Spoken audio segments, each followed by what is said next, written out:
नमस्कार, आप देख रहे हैं धाकड़ एक्सक्लूसिव। मैं हूं पद्मजा जोशी और आज की सबसे बड़ी और सबसे दुखद खबर, chief of defence staff general Bipin Rawat हमारे बीच नहीं रहे।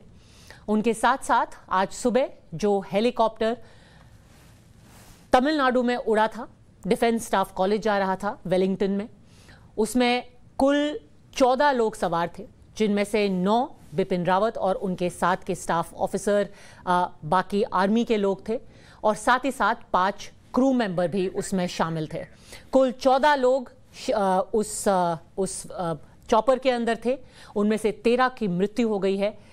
पूरे आर्मी ही नहीं, ट्राई सर्विसेज ही नहीं, पूरे देश को ये बहुत बड़ा झटका है।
बेहद भीषण हादसा जिसमें 13 जानें चली गई हैं। कैसे हुआ ये पूरा हादसा, आज सुबह से ही लगातार खबर हम आपको टाइम्स ऑफ नव भारत पर दे रहे हैं, पर अब पूरा जो घटनाक्रम है वो साफ हो रहा है। आपको सिलसिलेवार तरीके से समझाते हैं कि ये हादसा आखिर हुआ कैसे। आज सुबह 9 बजे जनरल बिपिन रावत, अपनी पत्नी मधुलिका रावत और अपने स्टाफ ऑफिसर, कुछ और सेना के जो सीनियर अफसर थे, उनके साथ दिल्ली से निकले। स्पेशल एयरक्राफ्ट से उन्होंने उड़ान भरी सुबह 9 बजे। वहां से वो सीधे सुलूर गए। सुलूर में इंडियन एयरफोर्स का बेस है। सीडीएस बिपिन रावत समेत एयरक्राफ्ट में उस वक्त 9 लोग मौजूद थे। उस एयरक्राफ्ट का, उस चॉपर का हमने मैनिफेस्ट भी आपको दिखाया है। सीडीएस बिपिन रावत की पत्नी मधुलिका रावत भी उनके साथ थी, उनके स्टाफ ऑफिसर भी उनके साथ थे। सुबह 10:35 पर सीडीएस बिपिन रावत सुलूर के एयरफोर्स के बेस में पहुंचे। उसके तुरंत बाद 1 घंटे के अंदर ही उनको वहां से वेलिंगटन के लिए रवाना होना था और 11:45 पर वो सुलूर से वेलिंगटन के लिए रवाना हुए। आज दिन में करीब 2:30-3 बजे उनको वेलिंगटन स्टाफ कॉलेज में एक लेक्चर देना था, कैडेट्स के साथ वहां पर इंटरैक्ट करना था। सुलूर से वेलिंगटन के लिए वो मी-17 V5 चॉपर से उन्होंने उड़ान भरी। इसी चॉपर में हादसा हुआ है। इसमें सीडीएस समेत कुल 14 लोग सवार थे। जैसे कि हमने बताया कि 9 लोग बिपिन रावत के साथ थे और 5 क्रू मेंबर्स भी इस चॉपर में बैठे हुए थे। सुलूर से 94 किलोमीटर उड़ान भरने के बाद मी-17 V5 क्रैश हुआ। ये जिस जगह पर क्रैश हुआ है उसके बारे में भी हम आगे आपको विस्तार से बताएंगे। और वेलिंगटन में पहुंचने से पहले सिर्फ 16 किलोमीटर पहले ही ये मी-17 चॉपर दुर्घटनाग्रस्त हुआ है। कुन्नूर के कट्टेरी इलाके में नानचापा क्षेत्र में 12:20 पर यह हादसा हुआ है। उसके बाद हमें बताया जा रहा है कि तुरंत ही लोग वहां पर, जो स्थानीय लोग थे, वो मौके पर पहुंचे और उन्होंने अस्पताल पहुंचाने की कोशिश की। ये जो तस्वीरें आप देख रहे हैं वो है कैबिनेट कमेटी ऑन सिक्योरिटी की ये मीटिंग चल रही है। सीसीएस को चेयर करते हैं खुद प्रधानमंत्री। उनके साथ यहां पर मौजूद हैं गृह मंत्री अमित शाह, रक्षा मंत्री राजनाथ सिंह, विदेश मंत्री एस जयशंकर, वित्त मंत्री निर्मला सीतारमण और साथ ही साथ एनएसए अजीत डोवल भी यहां पर मौजूद है। और इसको कंडोलेंस सीसीएस बताया जा रहा है। स्टेटमेंट पहले ही इंडियन एयरफोर्स, भारतीय वायुसेना की तरफ से दिया जा चुका है। राजनाथ सिंह ने भी अपने ट्विटर अकाउंट पर यह स्टेटमेंट दिया है और अब सीसीएस की मीटिंग चल रही है। आपको एक बार फिर से मैं बता देती हूं कि कौन कौन इस मीटिंग में शामिल है, सीसीएस के सदस्य होते कौन कौन हैं। सारे मंत्री हम आपको दिखाते हैं। खुद प्रधानमंत्री इसकी अध्यक्षता करते हैं, साथ ही साथ गृह मंत्री अमित शाह भी सीसीएस के सदस्य हैं। यहां पर आप देख रहे हैं एस जयशंकर विदेश मंत्री हैं, राजनाथ सिंह, रक्षा मंत्री और वित्त मंत्री निर्मला सीतारमण, यहां तक कि जहां पूरा केंद्रीय मंत्रिमंडल का सवाल है, कुल 5 लोग इसको टॉप मोस्ट सिक्योरिटी बॉडी सरकार की मानी जाती है। सीसीएस में 5 कुल मंत्री शामिल होते हैं और उनके साथ साथ जो हमारे राष्ट्रीय सुरक्षा सलाहकार हैं, national security advisor Ajit Doval भी यहां पर मौजूद हैं, डिफेंस सेक्रेटरी भी यहां पर मौजूद हैं। और ये सीसीएस की मीटिंग है जिसके बाद शोक व्यक्त किया जाएगा। अमित कुमार हमारे साथ इस वक्त जुड़ गए हैं। क्या सीसीएस की जब मीटिंग खत्म होगी अमित, इसके बाद भी सरकार की तरफ से कोई और वक्तव्य सामने आएगा?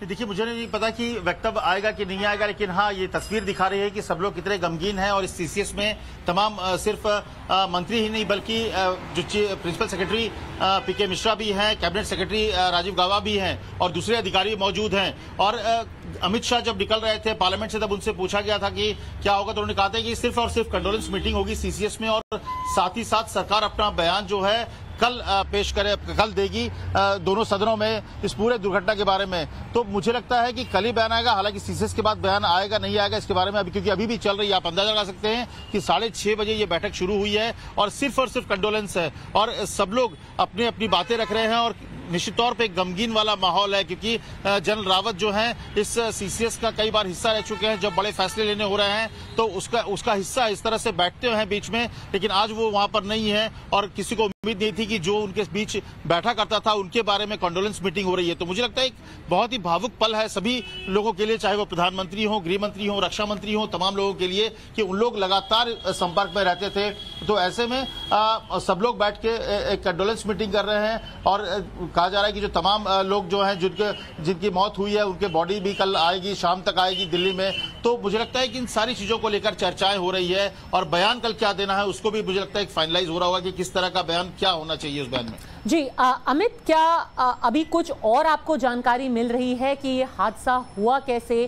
क्या आधिकारिक तौर पर ये बात प्रधानमंत्री को तो बताई ही गई है, जैसे कि हमने आपको पहले भी बताया था कि आज दिन में, पहले मैं आपको बता देती हूं कि ये मीटिंग होने से पहले सुबह से लेकर अब तक क्या क्या हुआ है। सबसे पहले जानकारी दी गई रक्षा मंत्री को, उनको 2 बार साउथ ब्लॉक में ब्रीफ किया गया। उसके बाद रक्षा मंत्री ने जानकारी दी प्रधानमंत्री को, उन्होंने प्रधानमंत्री को ब्रीफ किया। इस बीच में यह बात हुई कि शायद रक्षा मंत्री पार्लियामेंट के अंदर जाकर के कोई बयान देंगे, ऐसा नहीं हुआ। यह फैसला लिया गया कि जो एयरफोर्स चीफ हैं उनको तमिलनाडु, उनको वेलिंगटन भेजा जाए ताकि सारी जानकारी वहां से आए। और शाम होते होते इस बात की पुष्टि हो गई कि 14 में से 13 लोग की मृत्यु हो गई है, इसीलिए यह कंडोलेंस मीटिंग की गई है। और उसके फौरन पहले यह घोषणा इंडियन एयरफोर्स की तरफ से आई है। आपको यह भी बता दें कि एक ट्राई सर्विसेज इंक्वायरी शुरू हो गई है और ये ट्राई सर्विसेज इसलिए, ट्राई सर्विसेज यानी कि नेवी, आर्मी और एयरफोर्स, और वो इसलिए क्योंकि general Bipin Rawat chief of defence staff थे, यानी कि तीनों ही सर्विसेज उनसे रिलेटेड है, इसीलिए ट्राई सर्विसेज इंक्वायरी की जा रही है। रविकांत भी हमारे साथ जुड़ गए हैं और रविकांत, लगातार सुबह से लेकर के घोषणा होने से पहले भी कई सीनियर लोग हैं, रक्षा मंत्री राजनाथ सिंह खुद जनरल रावत के घर गए, उनके बेटी से उन्होंने मुलाकात की। हमें यह भी पता चल रहा है कि जो उत्तराखंड के मुख्यमंत्री हैं पुष्कर धामी, वो भी जनरल रावत के घर जा रहे हैं उनके परिवार से मिलने के लिए। आप इसके बारे में और क्या जानकारी दे सकते हैं? कौन कौन लोग इस वक्त जनरल रावत के परिवार से मुलाकात कर रहे हैं?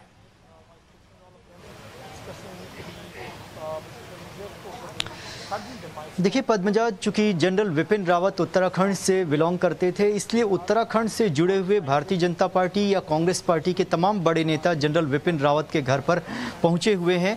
उत्तराखंड के पूर्व मुख्यमंत्री तीरथ सिंह रावत, अजय टम्टा, ये सारे लोग जनरल विपिन रावत के घर पर आए, उनके परिवार के लोगों से मुलाकात की। लेकिन सबसे महत्वपूर्ण बात यह है कि पद्मजा, अभी भी जो आर्मी चीफ हैं मनोज मुकुंद नरवणे, वो यहाँ पर मौजूद हैं और परिवार के लोगों से लगातार मुलाकात कर रहे हैं। ये सबसे महत्वपूर्ण बात यह है कि 1 घंटे से ज़्यादा का वक्त हो चुका है और वो लगातार आवास पर बने हुए हैं। सीसीएस की बैठक हुई। सीसीएस की बैठक में जनरल विपिन रावत को श्रद्धांजलि दी गई, उनके उत्कृष्ट कार्य को याद किया गया और आगे की पूरी प्रक्रिया क्या होगी इसका जो पूरा ब्यौरा है वो सीसीएस की मीटिंग में डिस्कस किया गया। हमारी जानकारी के मुताबिक सीसीएस की मीटिंग में ये भी तय कर लिया गया है कि डिटेल रिपोर्ट आने के बाद संसद के दोनों सदनों में जो डिफेंस मिनिस्टर हैं उनका स्टेटमेंट होगा और उसी स्टेटमेंट में क्लियर होगा कि ये इतना बड़ा हादसा आखिरकार किस वजह से हुआ, इसके पीछे का कारण क्या है, ताकि जो ऑपोजिशन के लोग हैं या पूरी देश की जनता को ये जानने का भी हक है कि आखिरकार इतना बड़ा हादसा क्यों हुआ, इसके पीछे की वजह क्या है। इसलिए सरकार ने ये फैसला किया है कि संसद के दोनों सदनों में डिफेंस मिनिस्टर की तरफ से जब पूरी डिटेल रिपोर्ट सरकार के पास आ जाएगी तो स्टेटमेंट कराया जाएगा। जो अंतिम संस्कार की प्रक्रिया है उसको लेकर परिवार के जो तमाम लोग हैं उनसे अभी बातचीत चल रही है, क्या कुछ प्रक्रिया होगी, कैसे पूरे विधि विधान से इसको किया जाएगा, इसके बारे में देर रात तक फैसला ले लिया जाएगा। और अभी भी विपिन रावत के आवास पर जितने भी आर्मी ऑफिसर्स हैं, इंडियन एयरफोर्स के ऑफिसर्स हैं, नेवी के ऑफिसर्स हैं, उनके आने जाने का सिलसिला जो है पद्मजा लगातार जारी है। जो रिलेटिव्स हैं जिनको जब जब जानकारी मिली है वो भी यहाँ पर आ रहे हैं और परिवार के लोगों को इस संकट की घड़ी में मिलकर ढांढस बंधा रहे हैं। और अभी भारतीय सेना से भी एक ऑफिशियल स्टेटमेंट आ गया है जिसको मैं बता दूं। General Mukund Narvane and all ranks of the Indian Army expressed their deepest grief and sorrow over untimely demise of General Bipin Rawat, Chief of Defence Staff। इसको हम विस्तार से आपको थोड़ी सी ही देर में बताएंगे, पर उससे पहले मैं शब्बीर के पास जाना चाहती हूँ। हमारे जो सारे मेहमान भी हमारे साथ जुड़े हैं उनमें से कई ऐसे लोग हैं जो जनरल रावत को बहुत करीब से जानते थे और जिन लोगों ने उनके साथ इंटरैक्ट किया है वो ये बात आपको जरूर बताएंगे कि बेहद दिलदार, खुल करके बोलने वाले, जो सेना को लेकर के जो मुद्दे थे उसमें कभी भी वो अपनी बात एकदम साफ साफ रखते थे। उनको साफ गोई के लिए जाना जाता था और किस तरीके से उनको आर्मी में काउंटर इंसर्जेंसी का, फॉरवर्ड एरियाज का जिस तरीके का अनुभव था उसके बारे में हम अपने मेहमानों से कुछ ही देर में बात करेंगे। पर मैं पहले शब्बीर के पास भी जाना चाहती हूं, मेरे सहयोगी जो इस वक्त चेन्नई से हमारे साथ जुड़े हुए हैं, क्योंकि इस मौके पर यह भी याद रखना बहुत जरूरी है कि कुल उस चॉपर में 14 लोग मौजूद थे। 13 की अब मृत्यु घोषित की जा चुकी है, पर एक अफसर जो वायुसेना के हैं वो अभी भी अस्पताल में हैं और बेहद डेकोरेटेड ये अफसर हैं जो अभी भी अस्पताल में हैं, जो अभी भी जूझ रहे हैं। उनके बारे में अभी आप क्या जानकारी दे सकते हैं शब्बीर? जी पद्मजा, हमारी बात हेल्थ डिपार्टमेंट और तमिलनाडु के जो पुलिस अधिकारी हैं उनके साथ लगातार हो रही है और हमें ये खबर है कि जो कैप्टन वरुण कुमार हैं, the lone survivor in this entire air crash, उनकी स्थिति अभी भी कुछ गंभीर है, क्योंकि जब उनको हॉस्पिटल में एडमिशन किया गया था, वेलिंगटन के मिलिट्री हॉस्पिटल में उनके एडमिशन की गई थी, तो उनके जो बर्न इंजरीज हैं वो 80 to 95% बर्न इंजरीज हैं। तो उनको लेकर बहुत कंसर्न है मिलिट्री ऑफिसर्स के बीच में और जो डॉक्टर्स उनको ट्रीट कर रहे हैं। अभी आपको हम ये भी खबर देना चाहते हैं कि कोयम्बतूर से जो डॉक्टर्स कुन्नूर को भेजे गए हैं वो भी उनको ट्रीट करने में कुछ मदद कर सकते हैं, तो उसकी घोषणा भी अभी जारी है। लेकिन हम ये बता सकते हैं कि जो वरुण कुमार की स्थिति है वो बहुत गंभीर है। हेल्थ अथॉरिटीज़ ये बता रहे हैं कि जो उनका जो क्रैश हुआ था उसमें बहुत बुरी तरह से वो घायल हैं और उनको ट्रीटमेंट देने की अभी भी कोशिश जारी है और थोड़ा बहुत इस ट्रीटमेंट का रिस्पांस हो सकता है, ये डॉक्टर्स का मानना है। जी, मेरे साथ बने रहिए क्योंकि ग्रुप कैप्टन वरुण सिंह के बारे में बताना चाहती हूं कि इस साल उनको शौर्य चक्र दिया गया था उनकी अदम्य बहादुरी के लिए। ये ग्रुप कैप्टन वरुण सिंह है जो कि उस वक्त चॉपर में मौजूद थे, उनको शौर्य चक्र दिया गया है।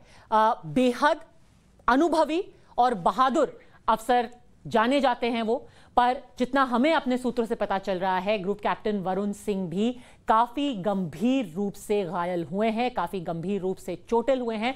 और सबसे जरूरी बात यह है कि जिस तरीके से भीषण आग लगी थी चॉपर में, यह समझना बहुत जरूरी है कि काफी गंभीर चोटें, जो भी लोग थे उस वक्त चॉपर में, उनको बहुत ही गंभीर चोट आई है।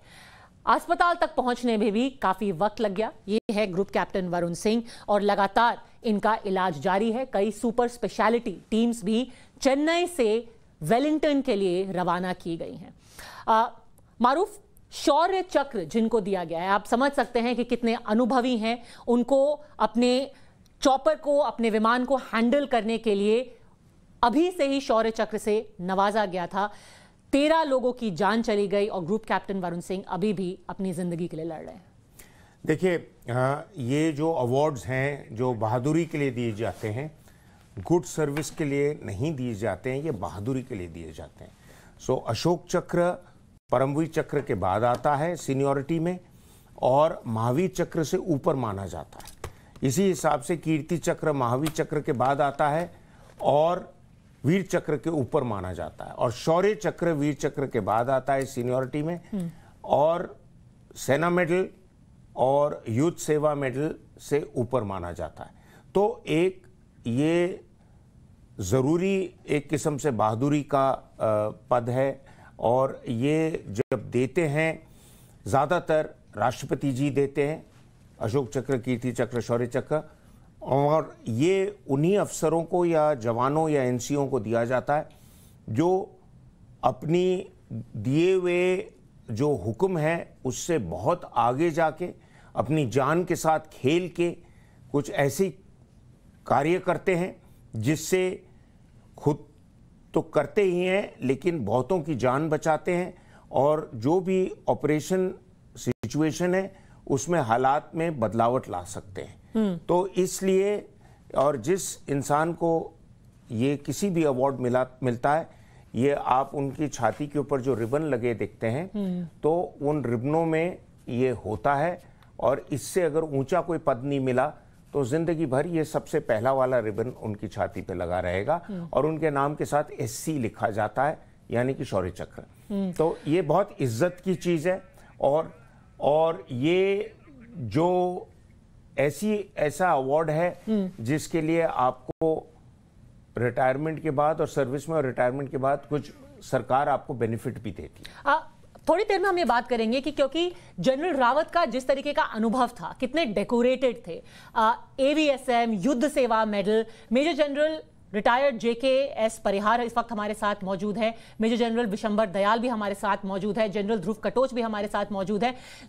सबसे पहले शुरुआत में मैं आपसे पूछना चाहूंगी, आपके जो खुद के अनुभव रहे हैं, जनरल कटोच आपसे शुरुआत करूंगी, क्योंकि जनरल रावत जो सोल्जर थे वो तो बात हम बाद में करेंगे, जो खुद उनकी अपनी पर्सनालिटी थी सबसे ज्यादा उसके बारे में बात होती है।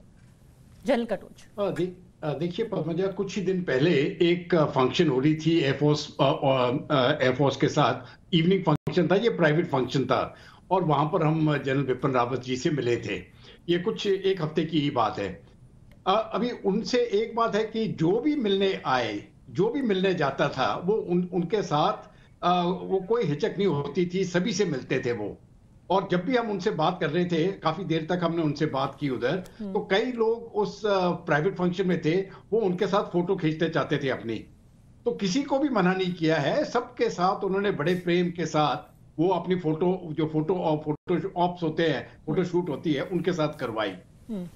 उससे पहले भी जब भी हम मिले थे, 2-3 बार मैं मिल चुका हूं पिछले 1.5 साल में। बेसिकली जब भी हमारे थिंक टैंक्स के कोई प्रोग्राम होते थे तो वहां पर इनके साथ मुलाकात हो जाती थी। तो वहां पर भी देखा है कि एक तो जब भी वो बात करते थे, वो बहुत सोच समझ के, बहुत तरतीब के साथ बात करते थे, लेकिन जब वो इंटरैक्शन होता था बाद में बाकियों के साथ, बाकी ऑफिसर्स और वेटरन्स के साथ, तब उस इंटरैक्शन में वो देखने की ये लायक थी कि वो हर एक आदमी से बात करते थे, जो भी उधर हाजिर होते हैं, हर एक आदमी, हर एक से बात करना, बड़े प्रेम से बात करना, और ऐसे नहीं लगता था कि वो CDS है या कोई इतने बड़े आदमी है। तो उनका जो तरीका था लोगों के साथ बात करने का, ये मैं समझता हूँ उनकी अपनी पर्सनालिटी का एक बहुत ही अलग सा अंग है और ये बहुत कम देखने को मिलता है। पद्मजा बिल्कुल, और क्योंकि आप ये बात कर रहे हैं, ये हमने भी खुद देखा है, इतने सारे फंक्शन जिसमें जनरल रावत हमारे साथ आते थे। हमारे टाइम्स नाउ के समिट में, पहले भी हमारे इकोनॉमिक समिट में उन्होंने शिरकत की थी, और हर बार कोई भी, या तो कोई गेस्ट हो, खासतौर पर अगर कोई हमारे कैमरा पर्सन हो, उन्होंने कहा कि हमें जनरल रावत के साथ खड़े होकर एक फोटो खिंचानी है, कभी मना नहीं किया, हंस करके कहते थे आओ यार, खड़े होकर के साथ में उन्होंने फोटो खिंचाई, जिसको कहते हैं कि उनके कोई फॉल्स एयर्स नहीं थे। मारूफ, आपके पर्सनल क्या उनके साथ अनुभव रहे हैं? कोई एक ऐसी आज आपको याद है जनरल रावत के बारे में जो आपके व्यक्तिगत कोई आपकी याद है? देखिए, वो एक बहुत जो हम कहते हैं अपराइट या बहुत सही रास्ता इख्तियार करने वाले और एक बहुत ऑनेस्ट अफसर थे। जब मैं इनको जानने पे मेरे को मौका मिला IMA देहरादून में, करीब 1987 की बात है कि हम दोनों एक साथ बैठ के सुबह चाय पीते थे कभी कभार, तो अपने बारे में वो कोई भी चीज़ बगैर झिझक के बता देते थे। उन्होंने मुझे ये भी बताया कि हालांकि एक दिन उन्होंने ऐसी बात करते करते बोला कि शायद तुम्हें पता होगा कि मैं सोर्ड ऑफ ऑनर हूँ, तो मैंने इस चीज़ पे ज़्यादा पहले ध्यान नहीं दिया था। तो मैंने कहा अरे सर, ये तो बहुत बड़ी बात है, आप कितने सोर्ड ऑफ ऑनर अफसर मिलने को मिलते हैं, क्योंकि वो तो अपने बैच में सबसे ऊंचे दर्जे में पास आउट। कहते नहीं, मैं सबसे ऊंचे दर्जे में पास आउट नहीं हुआ था, लेकिन फिर भी मुझे सोर्ड ऑफ ऑनर दिया गया था, क्योंकि मेरे जितने भी मेरे कोर्समेट थे, एक वन टाइम एक स्टडी की थी IMA में। ये फौज के अंदर बीच बाच में ऐसी जांच पड़ताल की जाती है कि ये तरीका इख्तियार करें कि देखें कौन सा कैडेट अपने बैच में सबसे ज़्यादा उसकी इज्जत है, उसको हम समझे। और कहता मुझे खुद अचंभा हुआ, क्योंकि मैं मेरिट में जो गोल्ड मेडल और सिल्वर मेडल मिला उनके बाद था, तो मुझे बुलाया गया और बोला कि भाई हमने स्टडी की है कॉन्फिडेंशियल, और इसके अंदर सब आपके बैचमेट्स ने सबसे ऊंचा आपका नाम लिखा है कि आपको सोर्ड ऑफ ऑनर मिलना चाहिए, तो इसलिए मुझे मिला। अब ये ऐसी चीज़ मैं किसी और को बता रहा था, अभी 1-2 साल पहले की बात है। एक दिन ऐसे ही मैं क्लब में बैठा हुआ, किसी को मैंने जिक्र किया इनके बारे में, कहता इसी बात के लिए उनको CDS बनना चाहिए था कि यह आदमी इतना ईमानदार था कि अपने बारे में ऐसी चीज़ कई लोग बताना नहीं चाहते हैं कि भाई मुझे मिल गया क्योंकि मैं बेस्ट था या सबसे ऊंचा था दर्जे। इन्होंने बोला कि मैं ऊपर था, लेकिन मैं खुद उम्मीद नहीं कर रहा था कि जब तक मुझे बुला के बोला नहीं। तो ये इस इंसानियत की जो इनका रुख था। और दूसरी चीज साफ बोलते थे, कोई चीज में कोई लाग लपेट, इधर की बात उधर, या वो उनमें बिल्कुल साफ था। और कई सारी ऐसी चीजें थी जिनको लेकर के उनके बड़े विवाद भी होते थे। कई उनके ऐसे कथन थे जिनको लेकर के लोग कहते थे ये कोई बात करने का तरीका नहीं है। पर कभी भी अगर आप जनरल रावत को देखें, या तो फिर वो टीवी पे हो या फिर वो किसी लेक्चर में हो, जब बात भारतीय सेना की हो, जब बात हो उनके अफसरों की, उनके जवानों की, जनरल रावत साफ साफ बोलते थे कि उनके जिंदगी और उनके मानवाधिकार मेले उतने ही जरूरी हैं जितने किसी और के। आपके भी अनुभव मैं जानना चाहूंगी जनरल परिहार और जनरल दयाल पर। उससे पहले मैं अपने दर्शकों को दिखाना चाहती हूं कि ये आखिर पूरा हादसा हुआ कैसे। 13 जिंदगियां जिसमें चली गई। आपको जैसे हमने बताया, आज सुबह ही जनरल रावत अपने 8 और लोगों के साथ, जिसमें उनकी धर्मपत्नी मधुलिका जी भी शामिल थी, वो सुलूर से निकले थे और उनको वेलिंगटन जाना था। अब आपको वो तस्वीरें दिखाते हैं कि आखिर हादसा जिस जगह पर हुआ, आखिर हुआ कैसे। जहां पर उनके चॉपर क्रैश हुआ है, वहां पर टी एस्टेट है, यानी कि चाय बागान का इलाका है। और वो चाय बागान का इलाका एक वादी की तरह है, यानी कि आसपास, आपको मैं एक बार फिर से जाकर के दिखाती हूं कि वो वादी है, आसपास पहाड़ हैं और बीच में जाकर के ये चॉपर क्रैश हुआ है। और कितना ज्यादा डैमेज हुआ है पूरे चॉपर को, ये आपको तस्वीरों में मैं दिखाती हूं। ज्यादातर अगर चॉपर में कोई तकनीकी खराबी होती है, ये देखिए हम आपको दिखा रहे हैं, ये वो जगह है जो रिहायशी इलाकों से बस 20 ही मीटर की दूरी पर है। यहां पर आप देख सकते हैं कि जहां से धुआं उठ रहा है, यहां पे चॉपर क्रैश हुआ है। यहां पर आसपास कई घर भी थे, पर आप देखिए यहां पर कितने घने पेड़ हैं, बेहद घने पेड़। और जो हमें बताया गया है कि जो सबसे पास की जो सड़क है कम से कम 3 से 4 किलोमीटर दूरी पर है। इसीलिए जब यह हादसा हुआ भी तो लोगों को इमीडिएटली एम्बुलेंस तक नहीं पहुंचाया जा सका, तुरंत उनको एम्बुलेंस तक नहीं पहुंचाया जा सका। एम्बुलेंस करीब 4 किलोमीटर की दूरी पर थी और एक सड़क है और सीढ़ियां हैं जिसमें स्ट्रेचर में या किसी कपड़े में, उसको कपड़े का स्ट्रेचर बना करके जितने भी लोग घायल थे उनको फिर एम्बुलेंस तक ले जाया गया। रेस्क्यू में क्या क्या मुश्किलें आई हैं?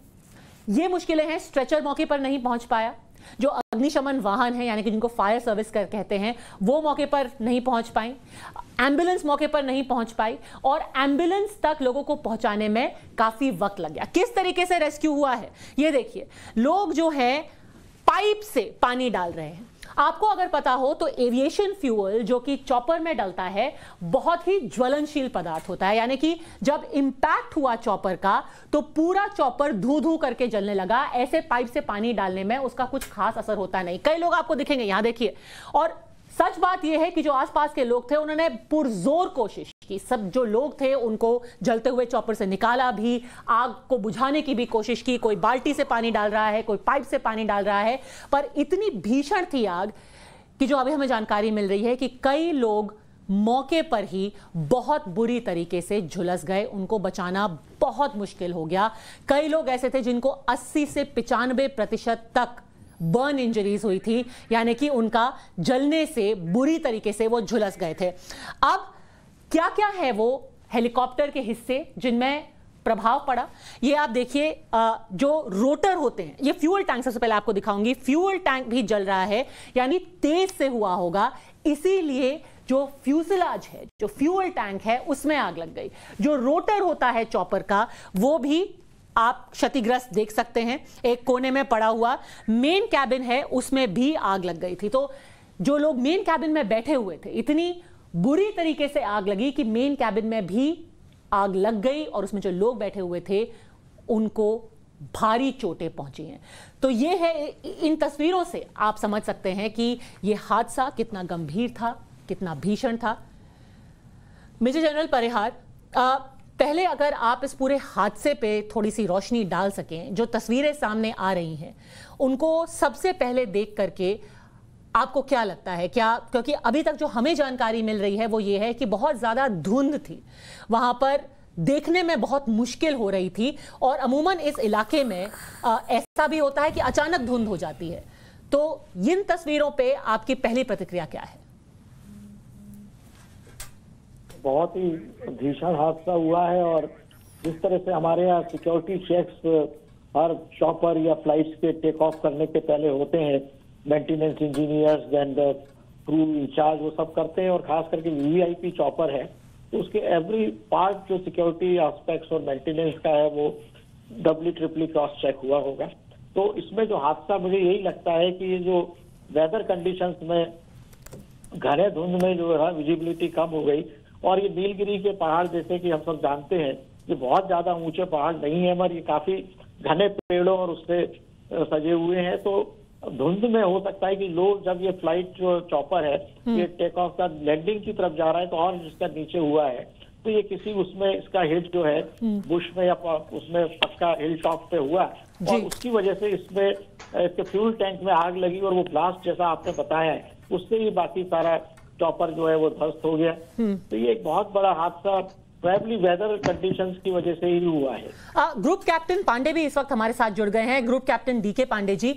सर, क्योंकि आपको भी अनुभव होगा कि ये इलाका कैसा है, जब हम किसी एयरक्राफ्ट की बात करते हैं तो कई सारी चीजें हमें बताई जाती हैं कि कैट 2, कैट 3 एनेबल्ड है, मतलब कि अगर बहुत कोहरा है, बहुत धुंध है तो उसमें भी पायलट देख सकते हैं। क्या चॉपर में भी कुछ ऐसे यंत्र लगे होते हैं? अगर अचानक से ही धुंध हो जाए तो क्या करते हैं चॉपर पायलट? देखिए, सबसे महत्वपूर्ण ये है कि आप जो कैट का जिक्र कर रही हैं वो बेसिकली रनवे के संबंधित है। जब जहाज रनवे पर लैंड कर रहा होता तब वो इसमें एक्टिव होते हैं। अब जहां तक रहा कि ऐसे हालत में किसी भी माउंटेनियन टेरेन में चल जाइए, चाहे तो ये नीलगिरी का क्षेत्र हो या जम्मू कश्मीर का क्षेत्र हो, नॉर्थ ईस्ट की पहाड़ियां हो और या आंध्र की पहाड़ियां हो, जहां भी हिली टेरेन है और वाटर बॉडी है, ग्रीनरी है, तो क्लाउड फॉर्मेशन को बहुत आसानी से ये प्रोसेस होता है और लो क्लाउड बहुत आसानी से आ जाते हैं। लेकिन ये प्रक्रिया शुरू होती है लगभग दोपहर के बाद, और उससे सुबह लगभग 9 से लेके और 11:30-12 तक का समय लगभग बहुधा जो है वो ठीक रहता है। तो अब सवाल ये उठता है कि ये घटना भी लगभग 12 के आसपास हुई, तो बहुत ज्यादा मौसम खराब होने की संभावना नहीं थी, शायद उसी मद्देनजर वो उन्होंने टेक ऑफ किया होगा। दूसरी बात कि ये वीआईपी मूवमेंट के लिए जब भी जाता है, सैनिटाइजेशन, टेक्निकल चेक्स, बाकी जो स्टैंडर्ड ऑपरेटिंग प्रोसेस है, उनको सबको मद्देनजर रखा जाता है और तभी उसको लॉन्च किया जाता है। और ये नॉर्मली परिपाटी है कि सर्वश्रेष्ठ पायलट या कहें कि हम अनुभवी और ऑपरेशनल पायलट को ही ऐसे मिशन को लेने के लिए कहा जाता है। तो इन परिस्थिति को देखते हुए उनके जो कमांडिंग ऑफिसर थे, जिनका भी निधन हो गया, दुर्भाग्यपूर्ण है, तो वो उड़ा रहे थे। तो जो हमारी तरफ से प्रयास हो सकते, सेनाओं की तरफ से जो भी कुछ सर्वश्रेष्ठ हो सकता था वो किया गया, लेकिन अब उसके बावजूद भी हादसा हुआ। तो क्या कारण होगा? देखिए, एक हम सभी सेना में जितने भी लोग हैं, चाहे वो थल सेना हो या नौसेना हो या वायुसेना हो, कभी न कभी उस ऊहा-पोह की स्थिति जिसे कहते हैं गो नो गो वाली कंडीशन में रहते हैं, कई बार पहुंचते हैं, और उस समय जो अनुभव आपका बहुत काम आता है। इसलिए जो है वो कहा जाता है कि जो अनुभवी पायलट ही ऐसे मिशन ले। तो ऐसे क्षेत्र में मुझे लगा, मुझे जो जहां तक मेरा आकलन है, जहां तक मेरी जो अनुभव मेरा रहा है, उसके हिसाब से ये ऊहा-पोह की स्थिति में नहीं होगी, क्योंकि वीआईपी मूवमेंट था और बाकी कार्यक्रम भी शेड्यूल थे और उनमें चेंजेस करना जो है वो प्रैक्टिकली बहुत मुश्किल का काम होता।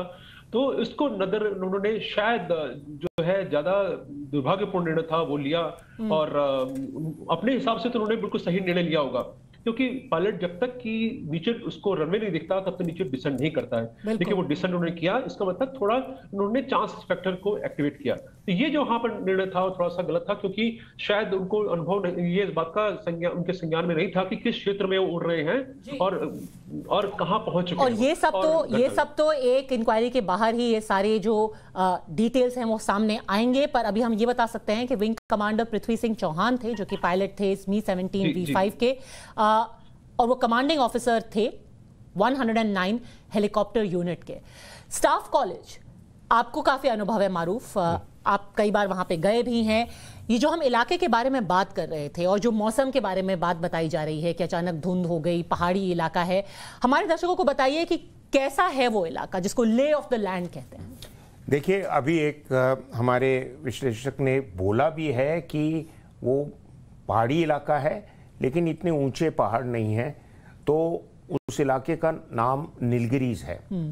वहाँ पे काफ़ी घने जंगल होते हैं, लेकिन उसके साथ साथ चाय बागान बहुत हैं। आप देखिए सीडीएस साहब के क्रैश के भी पिक्चर्स जो आ रहे हैं, धुआं जो निकल रहा है क्रैश का, आसपास चाय बागान है।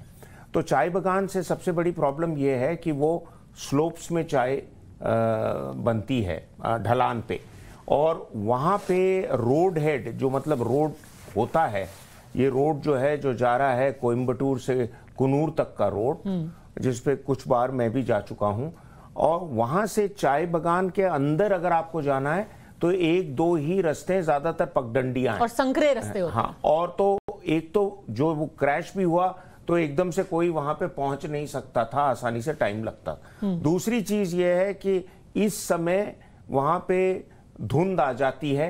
हालांकि मौसम इतना ठंडा नहीं है वहां पे जितना आप जैसे शिमला की तरफ जाके देखें या पौड़ी गढ़वाल और इन इलाकों के जाके देखें, वहां पे धुंध के साथ ठंडक भी बहुत है, यहाँ बेरेबल कोल्ड है। और तीसरी चीज ये है कि वहां पे जो पायलट हमें ज्यादा सिखा पाएंगे इसके बारे में, जितना मैं जानता हूं कि helicopter flying lay off the land से की जाती है। तो यानी कि वो पायलट देखता रहता है कि मैं इधर से गया, इस पहाड़ की टोली के ऊपर से गया। पहाड़ तो ज्यादा ऊंचे होते नहीं है, तो शायद अगर इतने नीचे आ गया था तो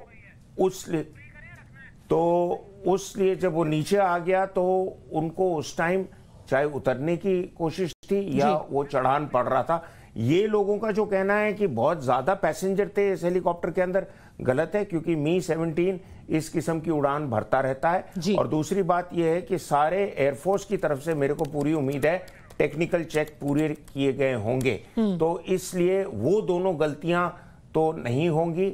अब तीसरा क्या होगा, जो कोई उस चेकिंग के बाद भी टेक्निकल एरर निकल आए तो उसके बारे में तो भगवान ही जानता है। बिल्कुल, और आपको याद होगा कि केदारनाथ में भी जब बाढ़ आई थी तो उसके बाद जब रेस्क्यू ऑपरेशंस किए जा रहे थे तो वहां पे भी एक चॉपर क्रैश हुआ था और तब भी यही हुआ था कि पहाड़ी इलाके में बेहद घने बादल थे और बहुत अनुभवी पायलट थे, उस वक्त भी उनकी भी उसमें मृत्यु हो गई थी, तब भी खराब मौसम की वजह से ये क्रैश हुआ था। जनरल दयाल, आपके पास आऊं इससे पहले, इस वक्त खबर आ रही है कि जो सीसीएस की मीटिंग है वो अभी अभी खत्म हुई है। अमित के पास चलते हैं। अमित, क्या हुआ मीटिंग में, क्या जानकारी है? सीसीएस की बैठक खत्म हो गई, करीब 1 घंटे तक बैठक चली, मतलब आप कह सकते हैं कि 50 मिनट से 1 घंटे तक बैठक चली है। और सबसे बड़ी बात कि उसमें 2 मिनट के लिए मौन रखकर सबको श्रद्धांजलि दी गई, जो तमाम लोग इस दुर्घटना में मारे गए हैं, जनरल विपिन और उनकी पत्नी समेत जो 13 इस दुखद घटना पर 2 मिनट के लिए मौन रखा है, खड़े होकर सबने मौन रखा है, श्रद्धांजलि दी है और फिर अपने तरफ से उनके बारे में जो उनका एक एक्सपीरियंस होता है उसको शेयर करते हुए श्रद्धांजलि सब तमाम लोगों ने दी है। और इसके अलावा कुछ और भी ये जो दुर्घटना हुई है उसमें क्यों इस तरह की दुर्घटना हुई, क्योंकि जो सबसे सेफ हेलीकॉप्टर बनाया जाता है अपना माफ कीजिएगा, जिसमें वीवीआईपी, प्रधानमंत्री, राष्ट्रपति, तमाम लोग ट्रेवल करते हैं भारत के भीतर, अगर उसका इस तरह से दुर्घटना हुआ तो क्यों हुआ, क्या वजह रही, हालांकि उसकी जांच हो रही है। लेकिन इन तमाम चीजों को लेकर भी यहाँ पर सीसीएस में चर्चा हुई है और मुझे लगता है एक दुखद मौका था, इमोशनल मौका था। सभी लोगों ने जिस तरह की तस्वीर आई है उसमें सब दिख रहे हैं कि कैसे गमगीन है, चाहे प्रधानमंत्री हो या कैबिनेट के उनके सदस्य हो। तो एक दुखद मौके पे सबने जनरल विपिन रावत को श्रद्धांजलि दी और साथ में जो 13 लोग निधन हुआ है, जो मारे गए, उन तमाम लोगों को श्रद्धांजलि दी गई। जनरल दयाल, कितने सारे जो जनरल रावत बेहद डेकोरेटेड थे, उनको कई मेडल भी मिले थे, हमें बताइए कि जो उनको कई सारे मेडल मिले थे उनकी क्या अहमियत थी, क्यों उन्हें दिए गए थे, किस तरीके का उनका एक्सपीरियंसेस था और क्या कुछ वजह से इसीलिए उनको देश का पहला चीफ ऑफ डिफेंस स्टाफ बनाया गया? देखिए पद्मजा, पहले तो मैं भगवान से प्रार्थना करूंगा कि उनकी आत्मा को शांति दे। एक बहुत बहादुर और बहुत brave and full hearted general थे और बहुत महान आदमी। सेना को और उनके परिवार को शक्ति दे कि इस दुख की घड़ी से निकले। अब मैं जनरल रावत से आता हूँ। देखिए, जनरल रावत फौज में कहते हैं matter of fact officer, open hearted, matter of fact, straight forward officer. खानदानी थे, इनके पिता भी इसी यूनिट को कमांड किया था जो इन्होंने, तो उनके अंदर फौजी कैरेक्टर्स बाय बर्थ या बाय कल्टीवेटेड। मेरा उनसे 2 बार बहुत अच्छी मुलाकात हुई है। एक 2019 में एरो शो बैंगलोर में जब वो चीफ, और 2021 में अब जब एयर शो था बैंगलोर में मुलाकात हुई जब वो सीडी। एक मैंने बहुत बड़ी चीज देखी, बहुत लर्नर थे, हर चीज को बहुत ध्यान से। 2019 और 2021 में मैंने उनका ग्रोथ देखा, क्योंकि मैं जो डिफेंस प्रोसीजर्स हैं, प्रोक्योरमेंट प्रोसीजर्स हैं, डिफेंस टेक्नोलॉजीज हैं, उनमें मेरा काफी तजुर्बा है। तो उन्होंने मेरे से जो भी कुछ डिस्कस किया और जिस तरह से वो आत्मनिर्भर भारत को, मतलब डिफेंस में सेल्फ रिलायंस के लिए काम कर रहे थे, वो एक अपने आप में मिसाल है उसके लिए जी। जहां तक उनके अवार्ड की बात है, देखिए उन्होंने अब कंपनी की ऐसी जगह कमांड की, मिलिटेंसी थी, बटालियन ऐसी जगह कमांड की जहां बिल्कुल एलसी पर हमेशा, एलएसी पर हमेशा चाइना से, ब्रिगेड सेक्टर ऐसा कमांड किया जब मिलिटेंसी पीक पे थी जम्मू कश्मीर, डिवीजन ऐसा कमांड किया कि बिल्कुल जहां पे हाथ से तो, और जब वो कोर कमांडर थे तो फर्स्ट टाइम आपने जनरल दयाल, आपका जो ऑडियो है वो हमें साफ साफ सुनाई नहीं दे रहा है, तो हम थोड़ी सी देर में वापस आपके पास आएंगे। पर एक बहुत दिलचस्प चीज आपको बताना चाहती हूं। आपने जब जनरल रावत की तस्वीरें देखी होंगी, मारूफ खासतौर पर अगर आप देखें स्क्रीन पर, अलग अलग वो बेरे पहने हुए हैं, एक और कैप पहने हैं जो कि चिन स्ट्रैप है, उसी से एक तरीके से उनका जो पूरा करियर है उसके बारे में भी अपनी एक कहानी है। क्या है इसकी खासियत, जो अलग अलग caps, berries, hats general Rawat पहनते थे, उनकी क्या खासियत है? और ये मैं इसलिए भी पूछ रही हूं क्योंकि आज वो देखिए जो तस्वीर में जो हैट पहन करके निकल रहे हैं, इन सब की क्या अहमियत थी और ये क्यों इतना जरूरी था जनरल रावत के लिए? देखिए, ऐसा है कि बेरे तो हर एक जवान और अफसर पहनता ही है। किसी भी फॉर्मल ओकेजन, परेड, किसी भी एक कमरे से बाहर निकल के आप दूसरे कमरे में जा रहे हैं, वो भी बेहतर समझा जाता है बेरे पहन के जाएं। खास करके आप अपने से सीनियर अफसर के कमरे जा रहे हैं या रक्षा मंत्री के पास जा रहे हैं तो आपको कुछ ना कुछ तो सर पे लगा के जाना, आप ऐसे ही फाइल उठा के नहीं जा सकते। दूसरी बात यह है, जो साइड की जो हैट है उसे फौज में गुरखा हैट कहते हैं, तो वो गुरखा अफसर थे। और इस चीज को असल में इनके पहले जो सेनाध्यक्ष थे जनरल दलबीर सुहाग, वो भी गुरखास के थे, वो 5 गुरखास के थे, 11 गुरखा के।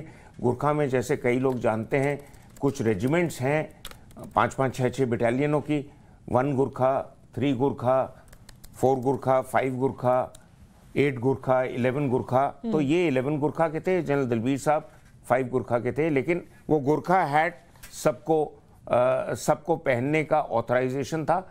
अब जब सीडीएस बने तो आपने देखा होगा, एक तो उनके कंधे पे जो रैंक के बैजेस थे काले से फिर चमकीले हो गए। ये सैम मानेकशॉ ने ये एक तरीका शुरू किया था कि राइफल रेजिमेंट और खास करके गुरखा रेजिमेंट, उसके साथ गढ़वाल भी है और राजरेफ और ये सब रेजिमेंट्स हैं, अब ये अपने रैंक पूरे वो काले बैजेस ऑफ रैंक पे पहनते, पीतल के नहीं लगाते। सैम चीफ बनने के बाद सैम मानेकशॉ ने किया था, लेकिन सैम मानेकशॉ गुरखा हैट नहीं पहनता था, वो साइड कैप पहनता था, जैसे आजकल फोटो उनकी दिखाई जा रही है। और ये जब सीडीएस बने तो इनका यूनिफॉर्म और बैज ऑफ रैंक इस किस्म से डिजाइन किया गया कि तीनों सर्विसेज की अहम चीजें लेके उनके रैंक में डाली गई। तो जिस किस्म से उनका सीडीएस का कंधे का रैंक था वो एयरफोर्स के चीफ से मिलता जुलता था। और ये जो बैज बनाया गया जो पी कैप के ऊपर पहना, तो अब वो गुरखा से एक किस्म से गुरखा तो गुरखा रहेगा, लेकिन गुरखा से निकल के अब वो पूरे तीनों सर्विसेज के सीडीएस बन गए थे। तो इसलिए वो पी कैप तीनों सर्विसेज पहनते हैं अलग अलग रंग के।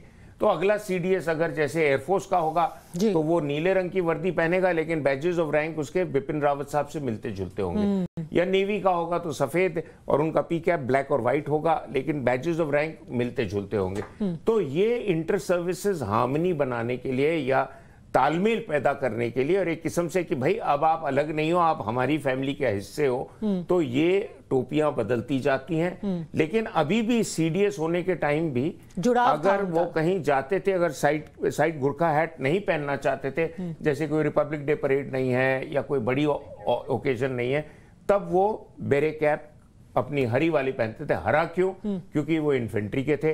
अगर आर्टिलरी के होते जैसे जनरल पद्मनाभन है तो नीला वाला पहनते, अगर पैराट्रूपर होते तो वो लाल वाला पहनते। तो ये अलग अलग ये फौज के अंदर ये निशानी है आपकी ट्राइब की, आपके गुटों की, आपकी बिरादरी की, ये निशानी वो फौजी छोड़ना नहीं चाहते। जनरल दयाल, जब आप गुरखा कैप के बारे में सुन रहे थे आप मुस्कुरा भी रहे थे, कुछ आपकी यादें उससे जुड़ी हुई और जनरल रावत से जुड़ी हुई? मैं बता रहा था कि जनरल रावत से मेरी 2 बार मुलाकात बहुत इंटीमेट हुई, तो वो बड़े प्राउड थे कैप के लिए। तो हमेशा कहते थे, मतलब जब भी मैंने एक बार बात चली थी तो वो उनको बहुत इसमें प्राइड लगता था कि हेडगियर एक बहुत मतलब प्लेस ऑफ प्राइड है, सब सैनिक मानते हैं। तो इसके उन बात से को याद कर रहा था। मेरी आवाज क्लियर नहीं आ रही शायद अभी? आ रही है, आप आपको सुन सकते हैं। एक और चीज मैं बताना चाहता हूं आपको गुरखा हैट की, आपने देखा होगा जनरल रावत साहब की पिक्चरें कि वो चिन स्ट्रैप जो होता है वो लिप स्ट्रैप होता है गुरखा में। गुरखा, कुमाऊं, गढ़वाल, वो सब अफसर जो है ये कि उनके अंदर कहावत होती है कि आप पेश रहिए हर जगह लेकिन बोलिए मत। क्योंकि आपका स्ट्रैप यहाँ पर होता है, एक तरीका है, तो वो भी इनके ट्रेडिशंस हैं, बहुत पुराने 200-200 साल पुराने इनके तौर तरीके हैं, ये कोई बदल नहीं सकता। मैं एक सवाल और बहुत जरूरी इस वक्त पूछना चाहती हूं कि सीडीएस, अगले सीडीएस का चुनाव कैसे होगा जनरल कटोच? देखिए पद्मजा, ये अगले सीडीएस का चुनाव नहीं होता है।